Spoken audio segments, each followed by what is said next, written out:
What's up, everybody? Welcome to DaddyLeauges Podcast, The Talk. And tonight is a really special night. Tonight's something that we've been working on for a couple of months, man. And I'm super excited to have the guys, the number one league out there, the Madden Bomber League. We've got a couple of their leadership team with us, and we are so excited. We're not going to waste your time. We're going to jump right into it. So I'm going to let you guys introduce yourselves, tell us who's with us, and let's get started. All right, well, I'll start first since I'm the commissioner of the MBL. I am Bomber. You probably heard me before on MBL Live. I'm joined alongside my co-commissioner, Lip. He's here to bore us to death today, but I also brought some entertainment on the back end to help us out. So, Lip, go ahead and introduce yourself, co-commissioner of the MBL. All right. And we're off to a great start. Lip's not here. All right. So we'll go to OSU, MBL Network Director. You can probably see his face on the screen right now. OSU, give him a little bit of the camera. Come on, guys. Yeah, give him a little bit of an intro here. Give us 15 seconds. Give us something entertaining. Is this like when you go up to Commish, you're like, tell me dance. We should have had some walk-up music. That's what we needed. That's exactly what I need. Is walk-up music. I can always use walk-up music. But yes, I'm OSU. I'm the MBL Network Director. You see my face. I think Lip is back. He was off eating Taco Bell. Hey. All right, Lip, just go ahead and do an intro real quick. You kind of missed your spot, but we're going to give you some of OSU's airtime here. Give an introduction to who you are, commissioner of the co-commissioner of the MBL. Don't forget the co.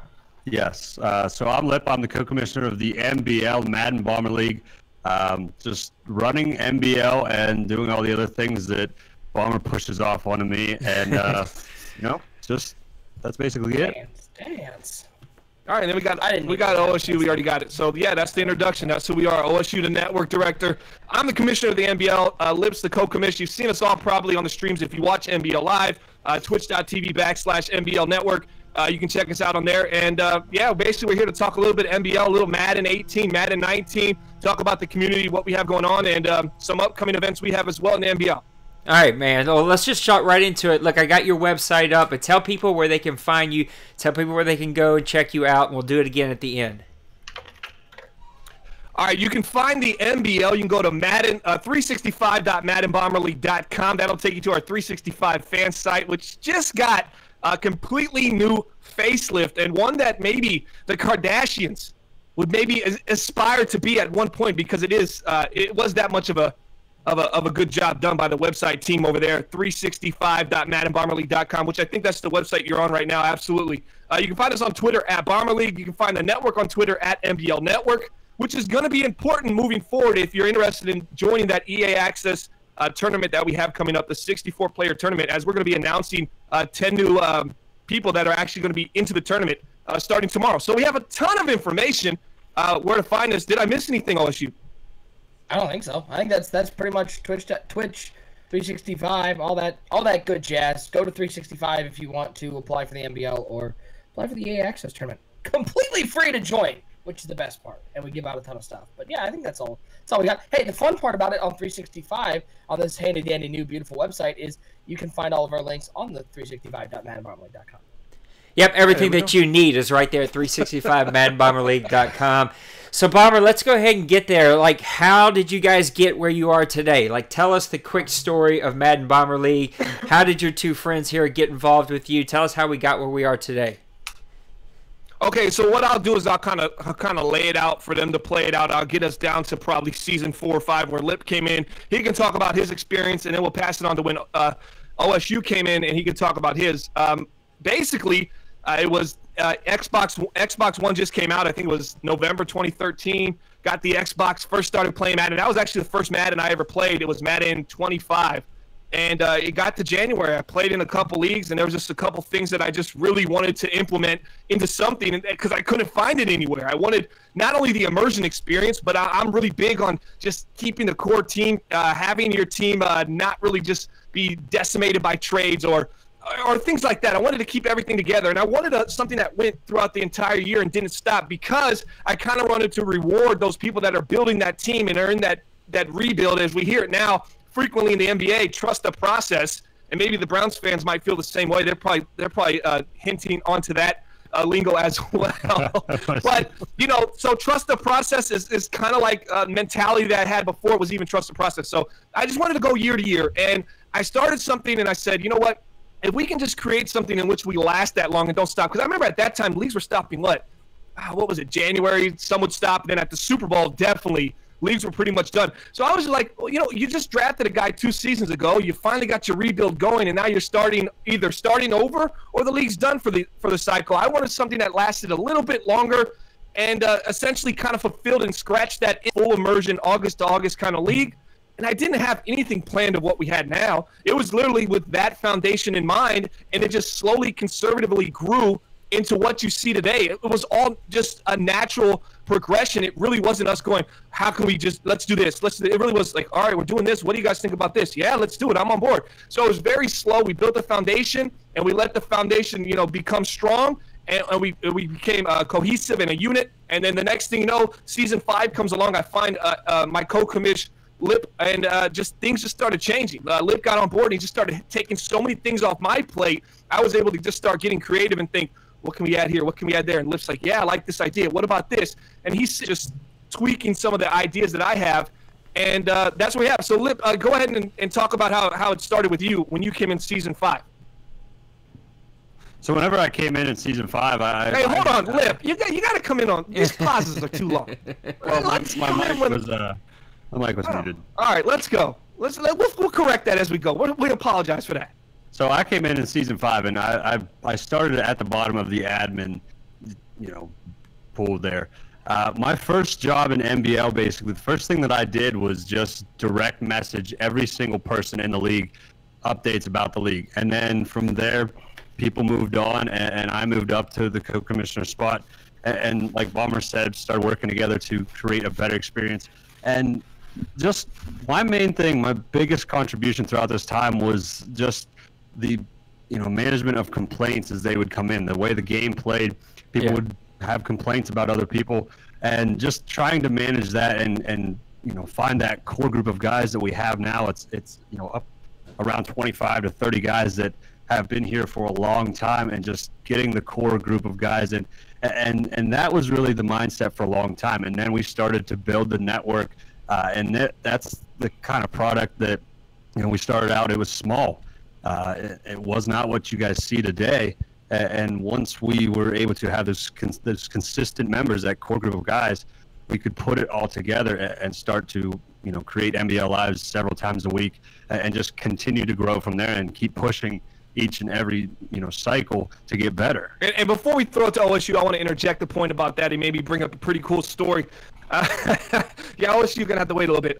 So basically, when we started this whole thing, there wasn't leagues that really, and there might have been, and I'm not trying to downplay anybody that might have been doing this at the time. It just wasn't in my vision, right? So I have a vision cone. Everyone has one. We don't want it in Madden, but we do have it in real life. It wasn't on my vision, right? So I didn't see it happening, at least as frequent as I like it to be. So I remember talking to guys around season 6 and 7. Lip can attest to this. We're saying, hey, let's do Twitters. And they're like, dude, I just want to play my game, man.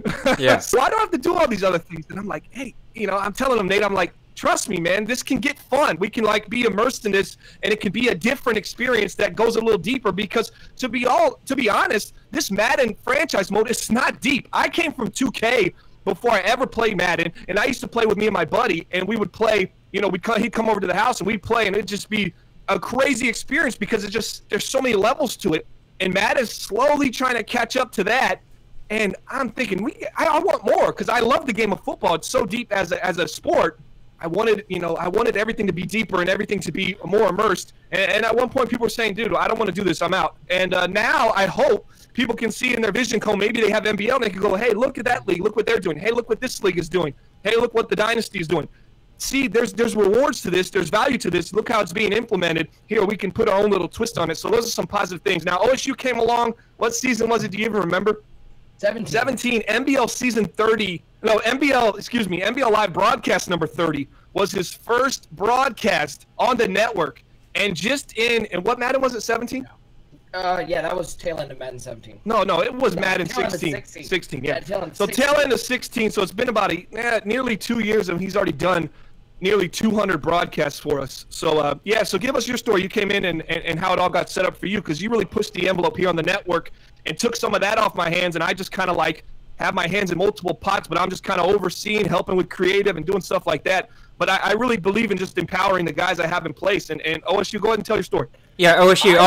Let me throw in there too. Tell us about like all this content that you guys get. Tons of shows. So tell us some of that too. Sure.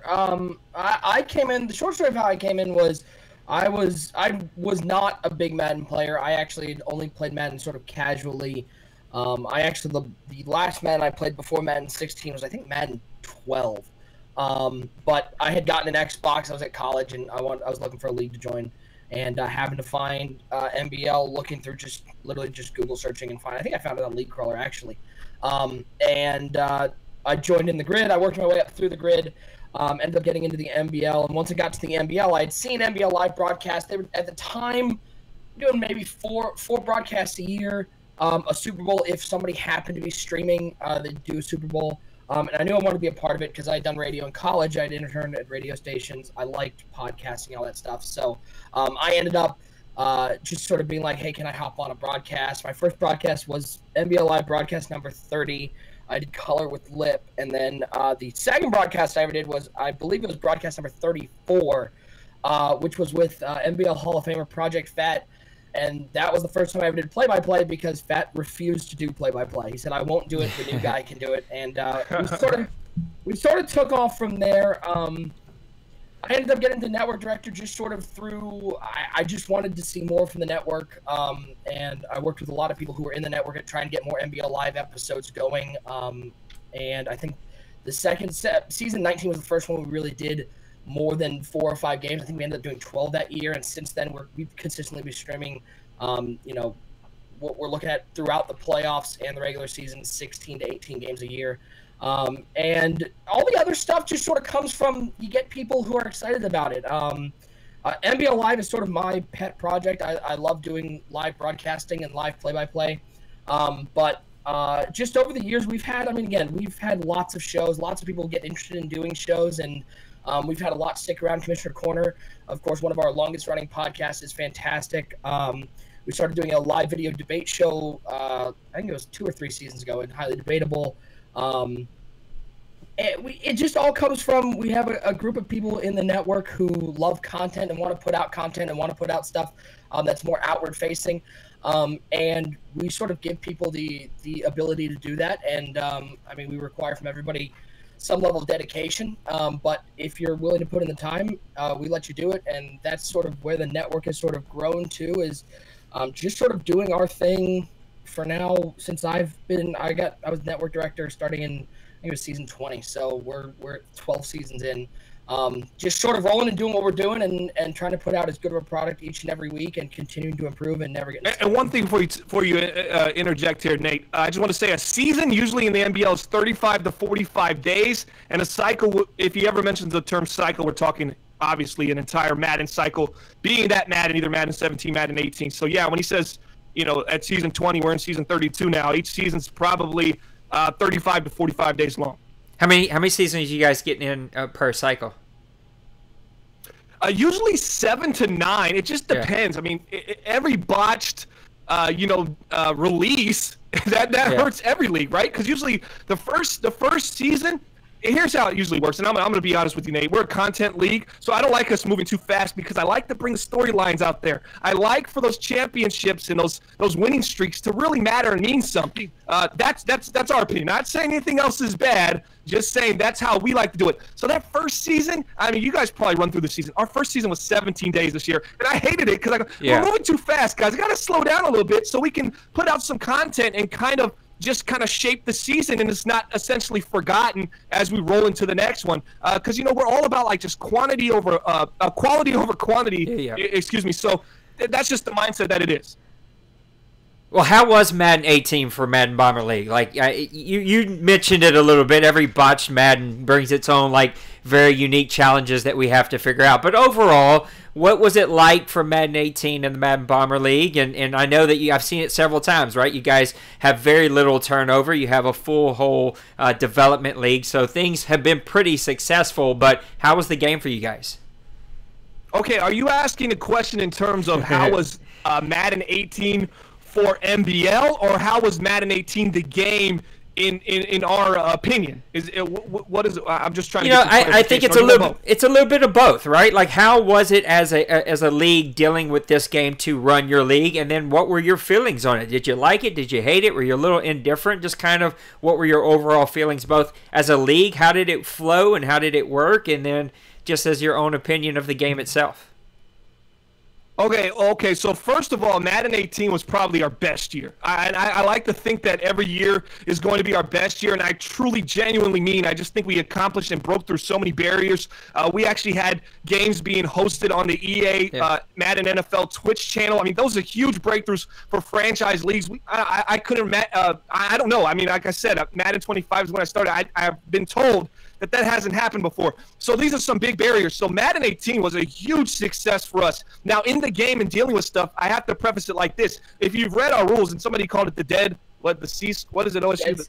Dead Sea Scrolls. Yeah, somebody said that about our rules, which I laugh at because, I mean, I'm a humor guy. I like to laugh at things. That was pretty funny.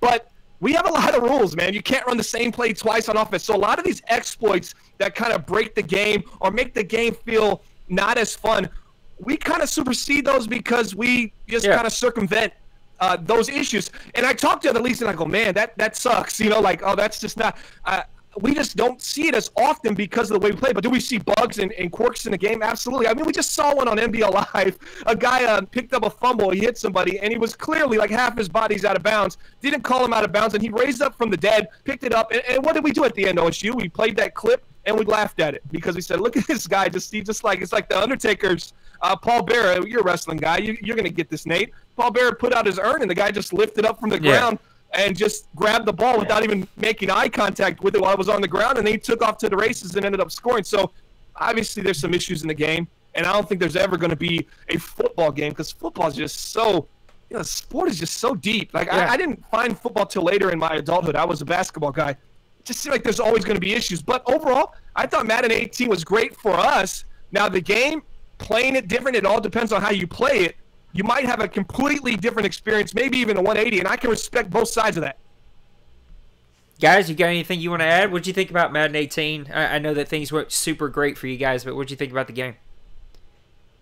So let Lip talk. Maybe Lip. Yeah, there you go. Well, so the experience that we have is I mean, I like to talk about it because we started in Madden 25, and the game was kind of goofy. It just had some, it had those weird things in it, and that's kind of like what Bomber said. We started to create some rules to try to take some of that away, and over the last couple of years, we've watched this game grow to where you don't need, we're not making rules to play around the game, like we were a long time ago, but it's really cool to have seen that game grow the same way that we've played it for 4 cycles now, and it's just, you take the random bugs every now and then, crazy things happen. Like it's a video game. Tons of video games come out all the time that are not even completely finished. They're still in their very early phases, and people play them and they love them. And that's kind of the mindset. I play PC games a lot, and a lot of games that I play are like that. They're not finished, and you just kind of have to deal with the bugs, and it is what it is. And when you have that kind of mentality whenever you play Madden, and just try to have fun and focus on the league that you're creating, the guys you're working with, the product that you're trying to create, and the goals you're trying to reach, those things really matter so little because they happen so random. You can't predict them, and you just kind of go with the flow. But watching the game grow over the last 4 years has been incredible. And this year, we saw a huge leap in how the defensive players played in zone and especially in man, and that's a big thing because before Madden 25, it was very easy to just shred man, and now it's a completely different game the way it plays, and that's what we're excited about, to see where Madden goes in the next cycle, and it's always this time of year that we get excited about that because we want to see where Madden goes so that we can kind of, shake MBL to another place. All right, and let me preface real quick, Nate, before Lip gets killed. If somebody hears that he says zones played better. Here's what he's saying. Zones had an issue against flood concepts. At least we noticed it in our league heavy. If you notice the last 2 Maddens, you could run Eagles flood on the right side, and you would flood nearly every zone. One of them was open. Now you're noticing that the floods essentially are being taken away, or the defender's going to run with them. You're seeing those cover 3 matches, cover 2 carries. Even though they don't work as they're designed always, you will sometimes see an outside linebacker take off with the seam route or take off with the corner route, and you didn't really see that kind of processes being done before. So that's the benefit. Is safeties are still really need a lot of work right now, at least in Madden 18. Safeties are a lot better than they were last year. That post route against the cover 3. Yeah, the post route against cover 3 used to be, you could run you could run a slot post against cover 3. Now it's not there as much, even though the safety in the middle sometimes will back up enough and you could kind of possession catch it over the middle. But now cover 2 zones, the middle's so open, and there's nothing you can do. You can't play inside with the safety. They don't give you any ability to say, hey, I'm in a cover 2 zone here, but I want my safeties, to tighten up and play inside on each other, or to play that middle area and just leave open the C route or something of that sort. You're not really getting that kind of ability. So yes, zones have a lot of issues, but what Lip is attesting to is that once was you just run flood concepts all game, and that's what it was turning into. Everybody was hanging in these floods. Especially in our league, where you're not allowed to just consistently make adjustments to player zones. Yeah, and just one last thing about that is, like you said, with sometimes guys will just take off with players down the field, and that's unpredictable. And that's something that's a really cool element of football, that sometimes a really smart player will just pick up on a receiver going down the field, just go with them. And that's not he's not going to stay in that zone the entire time if nobody's there. He's going to pick up a guy. He's going to try to make a play. And that's a big thing that we saw this year, was that they'll make those adjustments on the fly, and it's not like Bomber said, where you can run the same concept and just destroy defenses all the time, because sometimes a smart defender is going to make the right play, and that's kind of the play that is really exciting to see, because it's unpredictable and it's fun, it's challenging, it makes you adapt, and that's one of the cool things that we like to look for. OSU, what you got? I mean, Madden 18, I think Madden 18, in terms of if you're looking at a progression to trying to reach some place where the game plays as close to football as it can, Madden 18 was the best one yet. It's a video game. There are going to be things you can't work around. There are going to be exploits. There are going to be things like that you wish weren't in the game. But I think, all in all, the progression, especially defensively, was massive compared to Madden 17, and I think when people look at Madden 18, I think people will look back at it in 5 years as sort of that stepping stone, assuming that things continue to progress the way that they are. I think people are going to look at Madden 18 as, all right, this was the first step. Okay, Madden 17 was all about bringing the Frostbite engine into the game. Madden 18, now here's what we're doing. We've got this game. We are trying to make the players react better. Let's make the defense stronger. Let's make man coverage stronger. Let's make zone coverage react more logically. And now we have this building block where, okay, it's not perfect. Some would say it's not good. I think it's good, but some would say it's not good. But we at least have a baseline where now we can work forward and build on top of that and build the game that we want to build. Yeah. As opposed to in the past where it was just sort of, everybody had a list of 10 to 15 money plays in prior games. I think in Madden 18, the list is down to under 5. There are some money plays, but it is much less than in past years. Well, let's use that as a perfect segue. What are we most excited about for Madden 19? There's tons of information out there. I know that you guys have gotten your hands on it a little bit. So what are we most excited about as we move into Madden 19 as kind of that next step and that thing that they're building upon this building block with Frostbite and all the other changes? All right, you look at Madden 19 and some of the features that came out about the franchise mode seem really cool, but more importantly, it just seems like they're putting some ideas and some new concepts, also some just hours into the franchise mode, and it's good to see. Still, I want to see a full coaching staff. I think we saw that from a tweet from what's his name? I can't remember his name. OSU. What's his name? The franchise guy. Yeah, Dean Douglas. Oh, not Dean Douglas. That's the Deuce Douglas. Dean Douglas was a horrible wrestler in the 90s. Yeah, oh, my gosh. Oh, why did they do Shane Douglas like that? We got to talk about that in the 90s. The clique got a hold of him. We could go on and on here, Nate. This could get really off track. But I think he made up a great point. We got to have full coaching staffs. I want to see coordinators and stuff in Madden 20. We're not going to get them in Madden 19. But there were some positives and some takeaways. And, we speak, with some of these developers here and again, and it just seems like the energy and the hours is just going at an incline rather than, stabling out or going at a decline. There's really been some thought in here. I think they're really building something. I really do believe in John White, man. I do. I speak to him. He's got a lot of passion for the game, and I hope, that translates to the game. And for what I've heard, that's going to be on Madden 19. I'm excited, and I still hold out hope and belief, and I think some of the visual stuff is really cool as well. And then the draft, the ability to custom draft class, we're not going to use it. Yeah. But that doesn't mean it's not cool for the community. We might not use it, probably 90%. But, that's really cool for the community because you know what? When I was playing 2K and it was just me and my buddy, Manly, we were using draft classes all the time.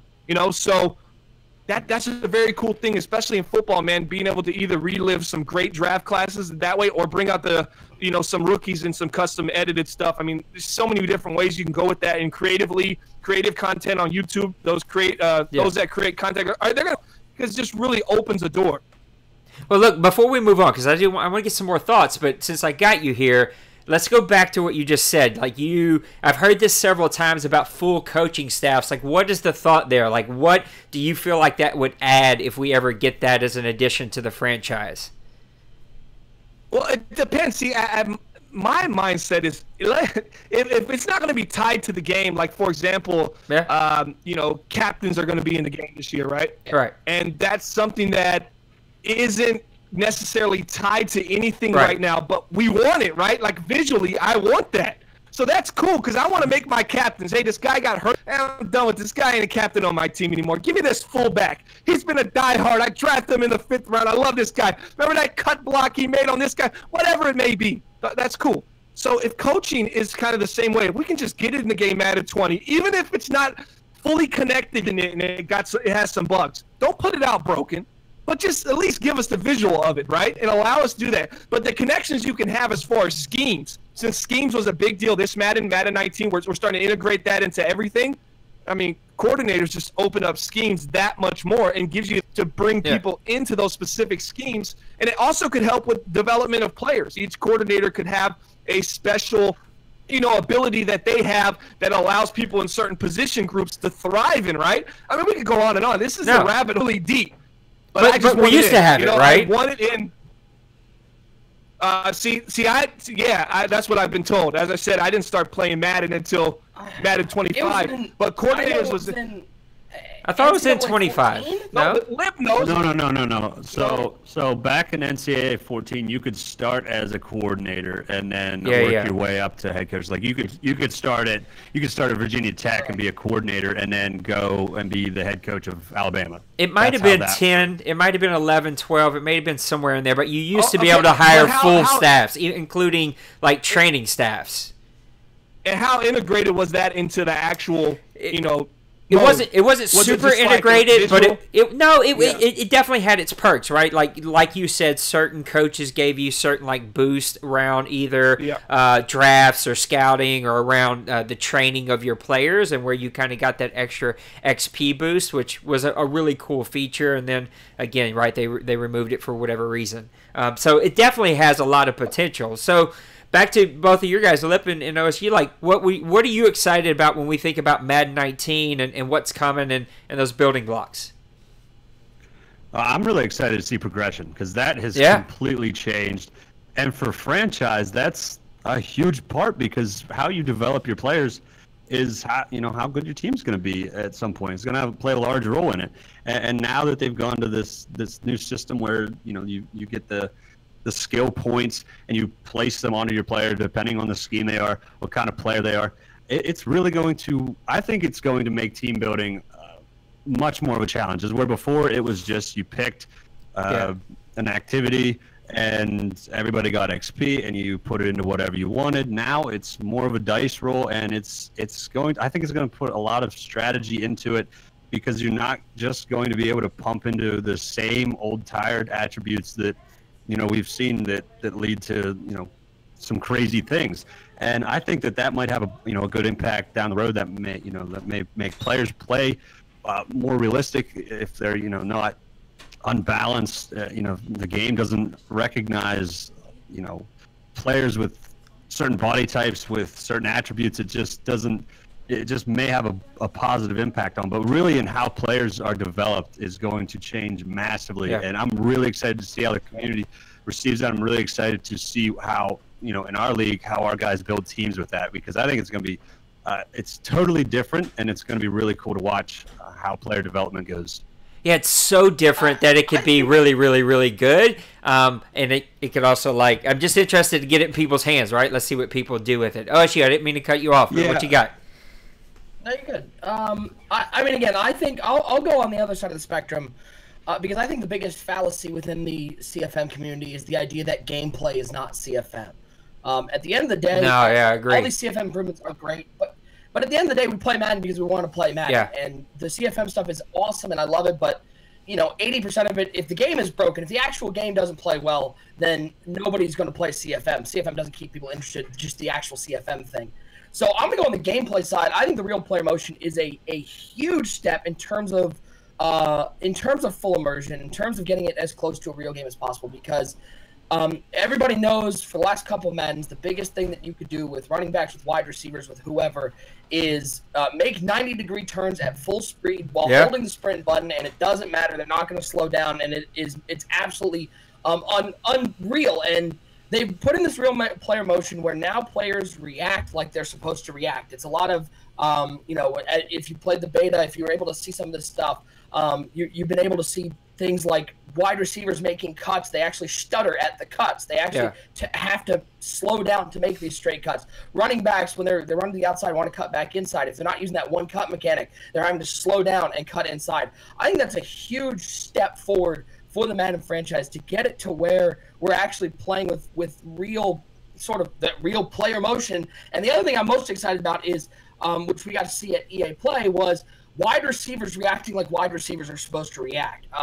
One of my biggest pet peeves in this Madden is if you have a receiver who maybe has a step to a step and a half over the cornerback and you try to throw a streak route over the top, that wide receiver is going to go into an aggressive catch 9 times out of 10 and get hit and drop the ball.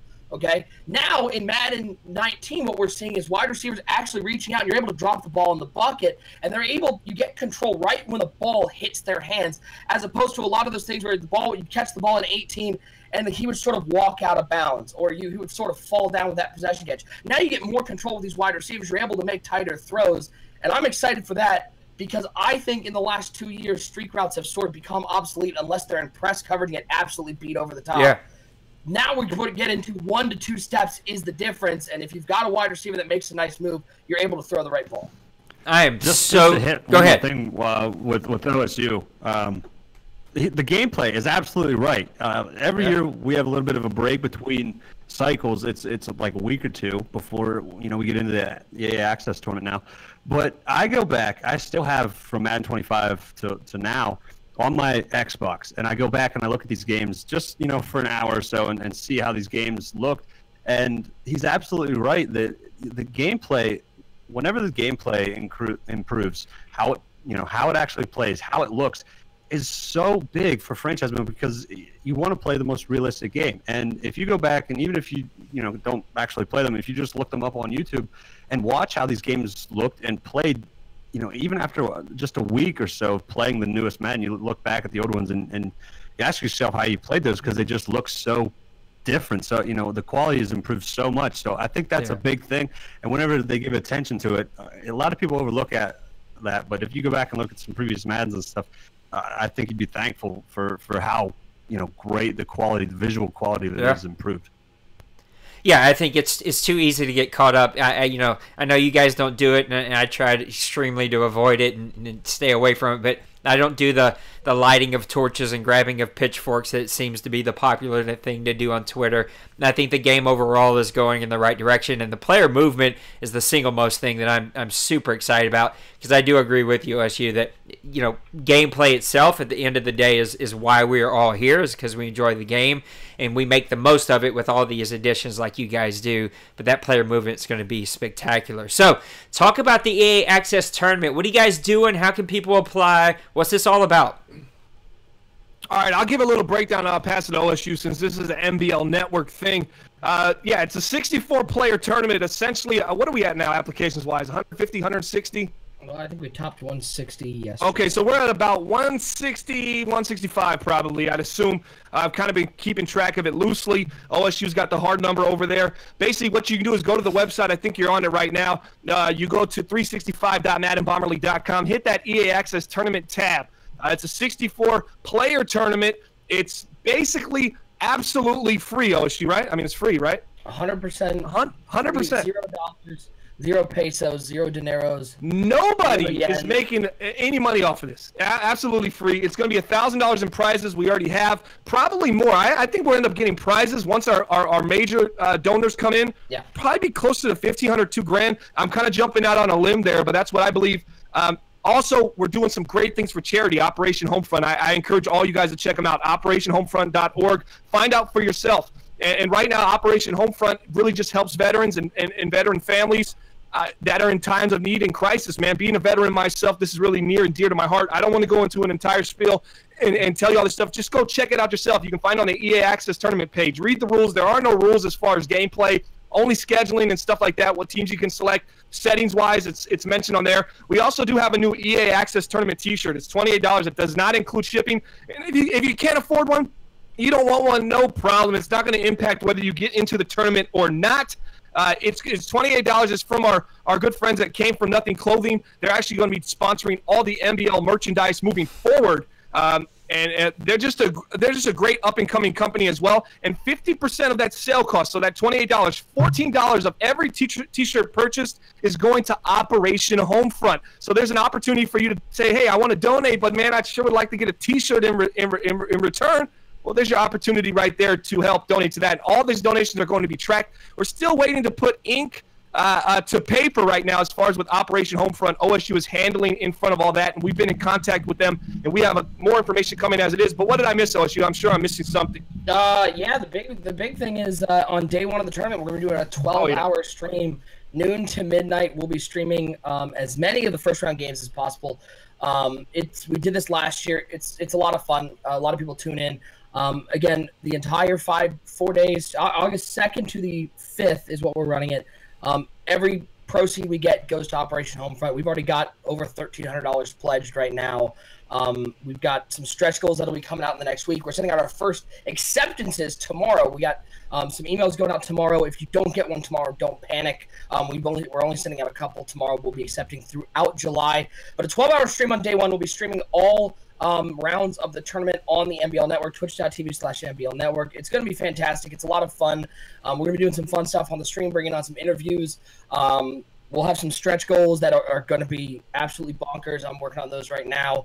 Really, it's just I think the motto that, when I've talked to Bomber and the big part about this tournament is just an opportunity to celebrate this game that we love and spend way more time than any of our wives want us to on this game. We're really excited about this. It's a great opportunity for the community to come and play this game and get an opportunity to have some games called by our MBL Network staff. And this year we get to do some good by giving to Operation Homefront. Lip, anything you want to throw in there? Yeah, what do you got, Lip? So last year, this tournament was a lot of fun. We got to meet some cool people from around the community that came in and played in this tournament that are coming back again this year, and those kind of relationships are really cool to have for the second year of this. And the other thing, it's a lot of fun. We get to see the new game, and OSU is a lot of fun to watch. Whether you're calling the game with them or you're watching it, it is a lot of entertainment. So that first round, that 12-hour stream, at any point in the day you can stop on in, check out what's going on, see the game, watch guys play in this tournament. It's really a lot of fun no matter where you are, what you're doing. It's truly a lot of fun. So just check it out. Now I want to go ahead and shout out our sponsors that we got so far. The Dynasty Madden League came through with a big sponsorship for us. Came From Nothing clothing came through. Fusion Wine Bar came through. Hurdle Tax and Accounting. And we still have some. Am I missing one, OSU? I might be missing one. I'm not sure. Those are our sponsors right now. I don't want to say no because I'll feel bad if we did. Yeah, and we have a couple still in the mix right now. don't forget John Blevin's company is also donating as well. They don't have a logo there on the website. DaddyLeagues, obviously, an official sponsor here of the second annual MBL EA Access Tournament, 64 players. Guys, check it out. Yeah, that's going to do it right now for the sponsor. But I just wanted to give them a special shout out. We'll have more for them coming soon. Also, more how you can donate to Operation Homefront and what you need to put on there to make sure that it all gets put into that MBL total. So at the very end, we know exactly how much we have. OSU will have information for that. Hopefully, a video coming out in the next tomorrow. 1 to 2 days? 2 days? Yeah, it'll be out tomorrow. It'll be out tomorrow. Oh, tomorrow. Okay, yeah. We'll have an updated video, and I'll update that video. I'll replace it with the one we have up there that says tournament information. We'll update it tomorrow and give you an idea of what's going on. Basically, we have runners within the league that are donating their time not playing in the tournament to make sure this runs all effectively and smooth. If you have any questions, concerns, hit us up on Twitter at MBL Network. If you're looking to talk about the tournament and say, hey, man, I got questions about it. How are you doing this? When are we doing this? What about this? We'll gladly answer all those questions and respond. All right, let's bring it home. Let's put a bow on this show. Thank you guys, all three of you, for being on the show and giving me some of your time. New advice: if you had a brand new league that was coming to you and saying, "Hey, we love what you're doing. We want to get where you're going." How do you get there? Give them one piece of advice, each of you, of what you would tell a brand new commissioner, a brand new leadership team, a brand new league, of how they would get to the thing that they want to accomplish of being a top Madden league. All right, well, if they were brand new starting, they hadn't started yet, and they're bringing people in, or maybe they have a few people and they're just now starting their league, but they don't have a full 32. I would say set goals at the end of each Madden cycle, meaning this Madden 19 coming up, where do you want to be at the end of Madden 19? Do you want to just have a full league that essentially runs August to August and does not stop? I mean, that's a goal in itself. That's what a lot of people struggle with. Get to the end and still have a full league is a big-time accomplishment. Start slow, conservatively grow, set your goals according to what you believe you can accomplish. Don't set out these lofty goals to try to accomplish in one Madden cycle, because trust me, go look back at MBL Live broadcast number 1, number 2. It was garbage. If I could take it off the site, I would. I absolutely embarrassed by it. But it's part of our history, so you have to appreciate where you came from. And if I ever think, man, it just seems like we should do that, I'll go back and watch one of those, and I go, we're good. We're still moving in the right direction. OSU, anything? Oh, I thought Lip was going to. Oh, Lip just doesn't jump in. No, Lip is struggling with the transitions here. No, I just want to make sure that the Bomber gets through whatever he wants to get through. But we're about to get a fight here.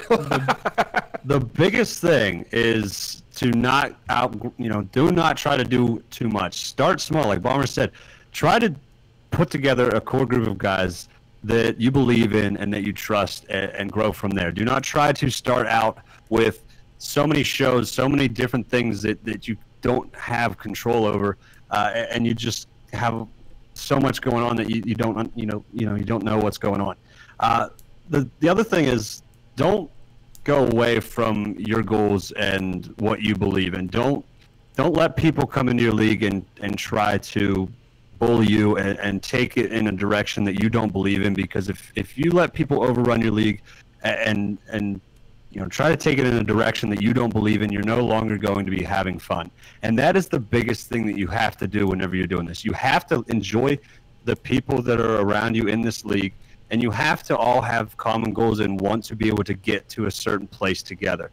And if you have people that come in and try to go against that don't want to see, productivity or a growth together, it's really hard to reach your goals. So don't compromise what you believe in whenever you're trying to do this, because it'll end badly, and it causes you a lot of stress, and you no longer have the fun that is so important when we're playing a game. So that's my biggest advice, because you have to have fun with this. Absolutely. If I could give, sort of a piece of advice from a purely content perspective, if you're looking to create content with your league, or even if you're just a solo streamer looking to create content for yourself, I think first and foremost, you've got to want to do it. Don't do it just for the views. Don't do it just for the possibility of fame, the possibility of getting 1 million people to watch your video. Do it because you like to do it. Because we here at the network, I've been on broadcasts where we've had 10 people watching, 5 people watching. And at the end of the day, I've always told everybody in the network that if all the viewers went away, all the subscribers went away, we never got hosted by anybody, and it was just us doing content for ourselves, I'd still want to do it because I enjoy what I do, and I think that's so important from a content perspective. And I think what Bomber said hit the nail on the head. We see so many people try to bite off more they can chew initially. They sit there and go, we're going to stream every game, and they try to put out these 16 game schedules. And at the end of the day, we on the network are big believers in quality over quantity. The number of shows we've had that have sort of passed through because guys weren't dedicated or we didn't think the content was good enough to put out there, we're not afraid to sit there and go, no, this isn't good enough, let's not put it out there. And that's why we have such a strong repertoire on YouTube. We have such a strong repertoire on Twitch because we're not afraid to sit there and say, listen, we have high standards. But you have to find people who love what they're doing. You have to find people who aren't going to bail. I mean, our network has had, I think, relatively the same staff for a long time. I've got an assistant network director who has been here a long time, and I trust him with everything. And the big reason is I know that the guys in the network aren't going to get pissed because something happened in the game and quit the league. And so having dedicated people who love what they're doing and taking it slow and building it slowly so that you can build that content to the level you want to be, that's going to make everything go 18 times smoother than just trying to jump into the whale's maw and try to build everything from a 16 game schedule with all these graphics. Guys, we did it. We talked about a whole lot of stuff here today. Thank you three again for spending some time with me. And I don't know how we have to do it, but Red Bull has to sponsor this stuff because, Bomber, you must be living on like pure adrenaline Red Bull. This is the most I thought that other people I thought I had passion, but man, you are just bringing it. So thank you guys so much for your energy, your input. One more time, tell people, Oishi, I'm going to you for this one. Tell people where to find out information, how to apply for the EA Access Tournament. This is where I mess up the website and I get kicked out of the league. 365.maddenbomberleague.com. Brand new, spanking, beautiful website. Right at the top, go to the EA Access Tournament. Sign up for the 64-player EA Access Tournament. First place is that signed Saquon Barkley helmet and a copy of Madden 19 Hall of Fame Edition. $1,000 worth of prizes go into a great cause as well at Operation Homefront, raising money for our military families. Again, 365.maddenbomberleague.com. You can find us on Twitch at twitch.tv/MBL Network, on YouTube, youtube.com/MaddenBomberLeague, on all the Twitters. It's all on the website, 365.maddenbomberleague.com. Check it out. Sign up for the tournament. Don't miss out. Guys, thank you again so much for spending some of your Friday night with me. Hopefully we'll get to do this again. I'm super excited about seeing this EA Access Tournament and the great stuff that Madden Bomber League does all the time. Thank you guys once again for being with us. Until next time, we'll see you. Peace.